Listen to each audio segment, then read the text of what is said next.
The Mutual Broadcasting System, in cooperation with Family Theater Incorporated, brings you at this time a visit from America's beloved baritone, John Charles Thomas, and the celebrated storyteller, John Nesbitt, who collaborate in words and music to present the immortal story called The Juggler of Our Lady.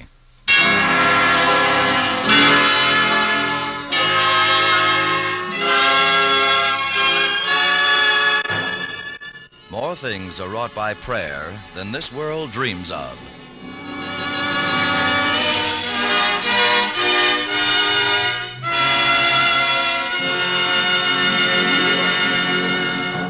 Here is John Charles Thomas to tell us about a story which has become a traditional part of the Christmas season in our land. Mr. Thomas. Dear friends, I've heard people say that the Christmas season is too long. Yet I think we all agree that the spirit of Christmas, that never lasts too long, is found when we live in the spirit of Christ and in heed of his message to all men that we love one another. I know one way of keeping the Christmas spirit all through the year, the way of daily family prayer. Praying together as a family will bring our homes to each of us each day the year peace and happiness of Christmas. And here in that spirit is the great story, which is a particular discovery of my friend John Nesbitt. He first translated it from the Old French and introduced it to American radio some years ago, and for the past 4 of these years it has been our pleasure to present it together. John Nesbitt in his own version of the words, myself as the monk who expressed himself chiefly in song. So in song, I'll set the stage for our story, The Juggler of Our Lady. Oh, holy night, the stars are brightly shining. It is the night of our dear Savior's birth.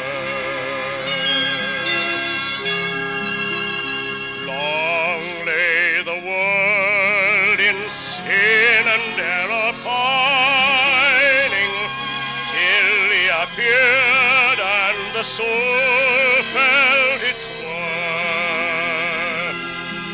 A thrill of hope, the weary world rejoices, for yonder breaks a new and glorious morn.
In the days when the world was young, there lived in France a little man who didn't amount to anything.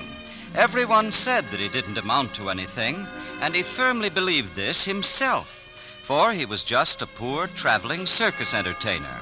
He was a juggler.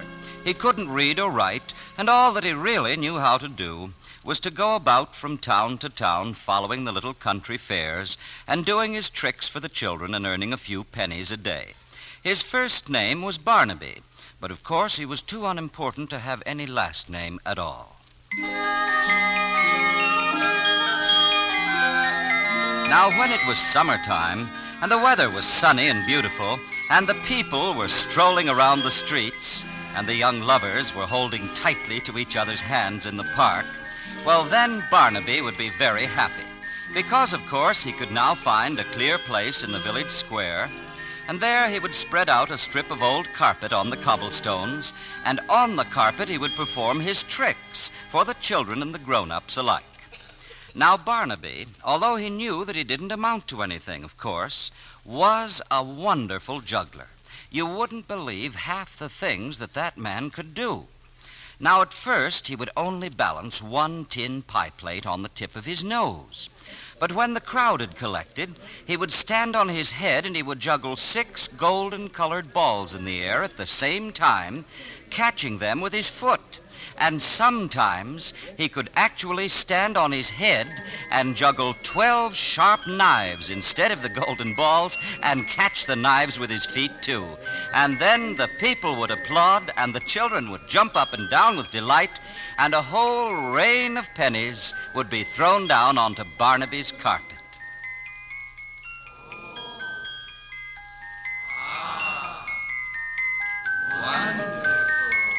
And you can imagine that at the end of a day's work like this, well, then Barnaby would collect the pennies in his hat, and before wearily resting his aching muscles, he would kneel down reverently and thank God for the hatful of pennies. But all this is about the happy days in Barnaby's life, the summer days when the sun was shining and people were willing to toss a penny to a poor juggler. But when winter came, then Barnaby could afford no place even to sleep, and he had to wrap up his juggling equipment in the old carpet and go trudging along the muddy roads and beg for a chance to sleep a night in a farmer's barn. And Barnaby, of course, being so simple, never thought of complaining about this, for he knew that the winter and the rains were just as necessary as the spring and the summer. And as he trudged along, he would say to himself, "Well, how could such an ignorant fellow as I ever hope for anything better?"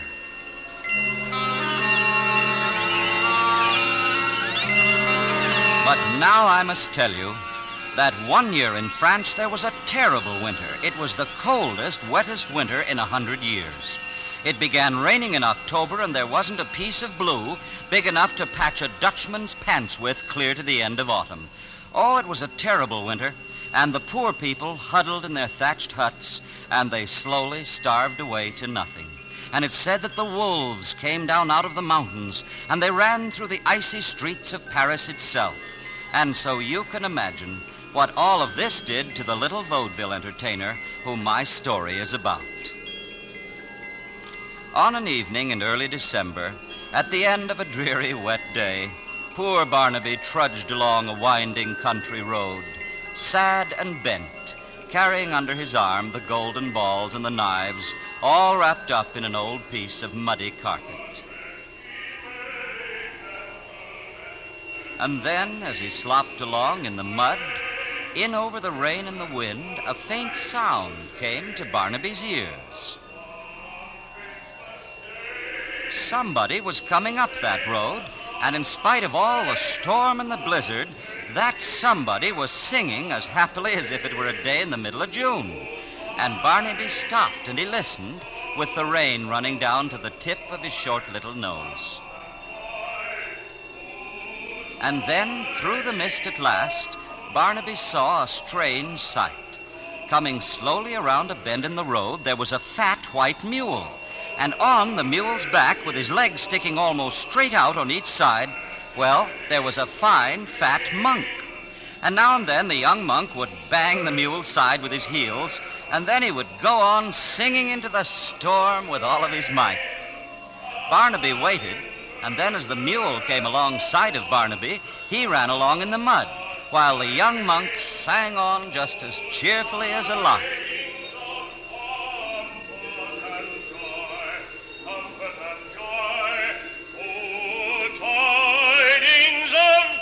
All of a sudden, you see, the monk stopped, and he looked down, and there, of course, was poor little Barnaby hopping along near the mule's tail and staring up at him.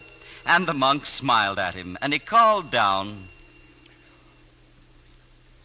"It's going to be a cold night, Brother Juggler." And Barnaby said, and his teeth were chattering, mind you, he said, "Oh, yes, indeed, sir. Very cold. Indeed, yes." "Well, then, How would you like it if I had a suggestion to make? Oh, said Barnaby, I should like it fine, sir, thank you. All right, then. How would you like to spend the night where I live, at the monastery? Oh, if only I could. If only I could earn my lodging. But would they let an ignorant fellow like myself enter such a holy place as your monastery? And the monk laughed. Ignorant? Now just hop on behind me, Brother Juggler, and the three of us, you and the mule and I, will soon be as warm as 3 bugs in a rug. Oh, thank you very much, sir, thank you. But I am very ignorant. Are we not all ignorant compared to God?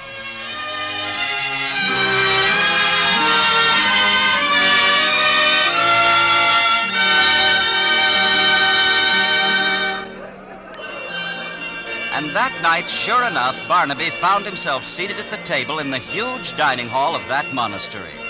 And mind you, it was blazing with candles and candlesticks, and the table was covered with enormous roasts of fine, rare beef, and legs of mutton swimming in gravy, and whole roast pigs with red apples in their mouths, and chicken pies, and enormous cakes covered with crushed almonds, and all the fresh cider that a man could hold. And although Barnaby naturally sat down at the foot of the table, together with the servants and the beggars, he looked around with the candlelight shining in his eyes, and Barnaby thought that he'd never seen such a wonderful sight this side of heaven. But suddenly, the merriment died down, and everyone was looking at Barnaby, for he'd risen and he was trembling, and he was running clear around the table right to where the lordly abbot, the head of the monastery, sat at the top, and there Barnaby sank to his knees. Father, grant my prayer. Please let me stay in this wonderful place and work for you. I can't hope to become holy, of course, like one of you. I'm too ignorant for that. But let me work in the stables or mop up the kitchen floor and worship in the chapel with you. And then the fat jolly monk, who'd met Barnaby on the road, turned kindly to the abbot. This is a good man, simple and pure of heart. And so the abbot simply nodded, and that night Barnaby was given a cell of his own to sleep in.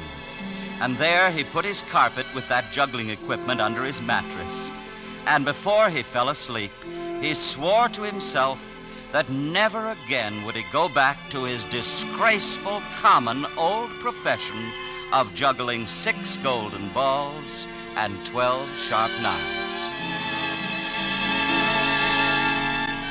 And in the days that followed, everyone there couldn't help smiling to watch Barnaby work.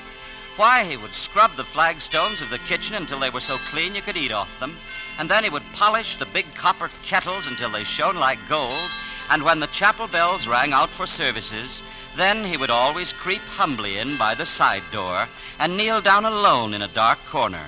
And yet, through all of these early days, his face shone with happiness from morning until night. That is, until 2 weeks before Christmas. And then a bewildered expression began to appear upon his simple face, and slowly Barnaby's joy turned to misery and despair. For around him he saw every monk busy preparing a gift to place in the chapel on Christmas Day. Now there was Brother Maurice, who was a painter, and he could take gold and silver and rare enamels, and he could paint exquisite little miniature pictures on the corner of each page of a Bible. And then there was Brother Marbode. He was a sculptor, and he was finishing a beautiful statue of the Christ as a child. And Brother Ambrose writing a hymn, and Brother Joseph composing the music. And everywhere that Barnaby went, here were these trained and educated men following their work, each one making a gift to dedicate to God on Christmas Day. And what about Barnaby? He could do nothing. He would go to his tiny cell, and there he would unwrap his old juggling equipment from the carpet, and then he would gaze at it sadly. I'm but a rough man, unskilled in art. I can't even read or write. All I know how to do is to perform a few stunts. Everybody here has a gift to present except me.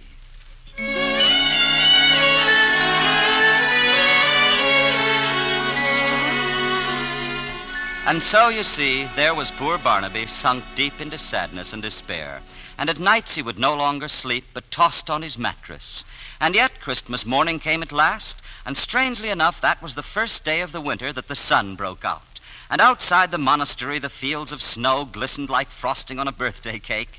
And trudging through the snow from the village, you could see dozens of families of children and their parents from the village.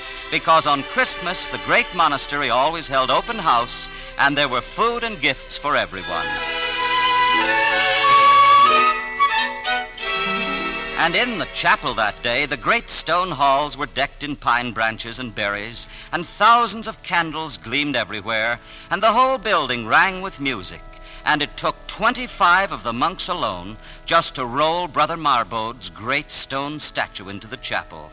And the choir sang the new songs, and every brother went humbly forward to present his gift to God. And where was Barnaby all of this time? Well, he wasn't to be seen.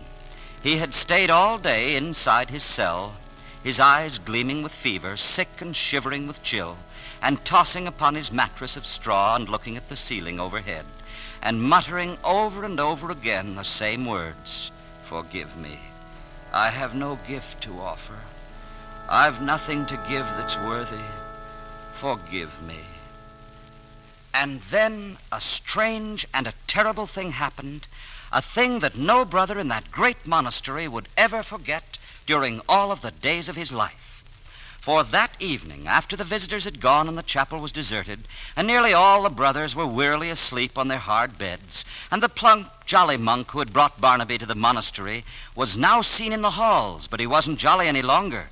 He was running down the halls with his face smiling no more, white as a ghost. He pounded over the floors to the private room of the abbot. He shoved open the door, and panting with excitement, he seized his abbot by the arm. "Father, a frightful thing is happening. The most terrible sacrilege ever to take place in our church. Come with me."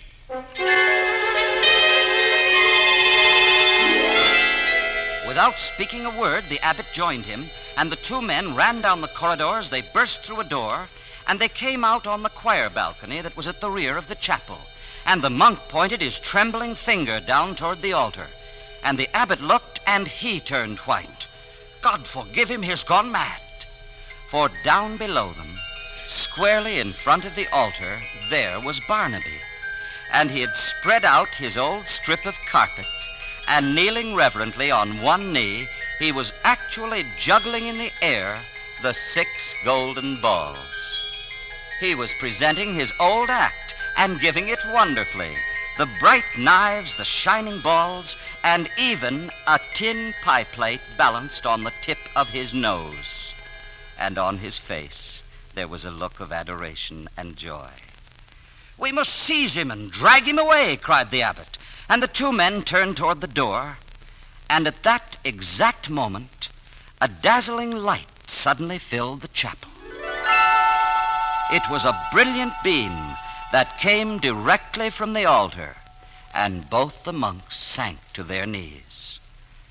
For as Barnaby had finished his juggling act and knelt exhausted on his carpet, they saw the statue of the Virgin Mary move. And she came down from her pedestal, and coming to where Barnaby knelt, she took the blue hem of her robe, and she touched it to his forehead, gently drying the perspiration that glistened there. And the light dimmed, and up in the choir balcony, the brother who had befriended Barnaby smiled again now with deep understanding, and he turned and he spoke very quietly to his abbot. God has accepted the only gift he had to make.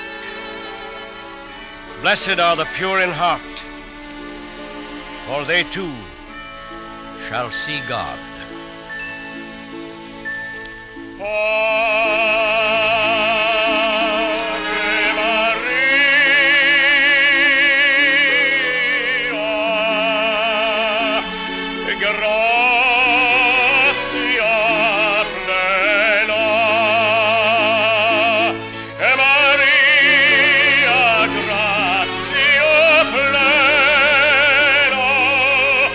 Maria,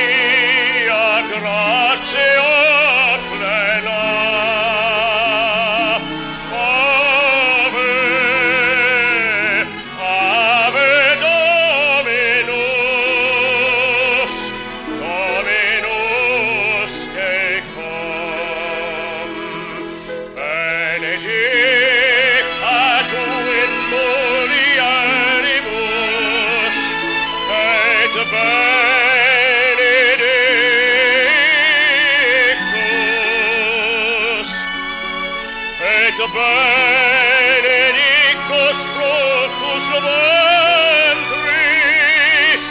ventris tui, Iesu. Ave Maria.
Family Theater has presented John Charles Thomas and John Nesbitt in The Juggler and Our Lady.